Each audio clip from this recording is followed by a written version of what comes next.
Alright, now in this segment it's going to be the basic gameplay. You start off with a dice or a coin. We play rock, paper, scissors. But in most cases, we use dice. So you roll to see who goes first. And whoever gets the greater number gets to decide whether they want to go first or second. We'll just say I want a dice roll, okay?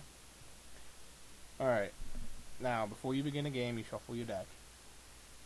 Okay, so your opponent can see that you're not stacking cards to get a good combo, or that you don't have power cards next to each other. So you shuffle your deck good.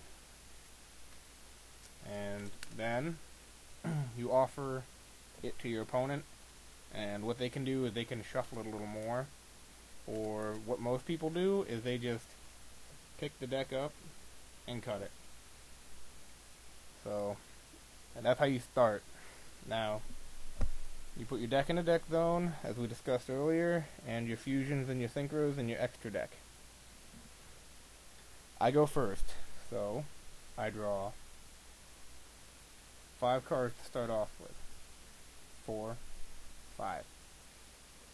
Now, because it is my turn and I start off, I draw another card. 6. So, when you and your opponent start the game, you should both start off with 6 cards, but right now my opponent should only have 5. Okay. Now after your draw phase, it's your standby phase. Certain cards have certain actions during this phase, but normally it's not important. Next is your main phase 1. Now, this is where stuff starts to happen. You can summon your monster, or you can set your monster. Once per turn, mind you, unless it's a special summon. So, summon the monster, carry out their effects, and then you can set your traps, or a quick play magic, or even a regular magic. Or you can also play your magic cards right from your hand.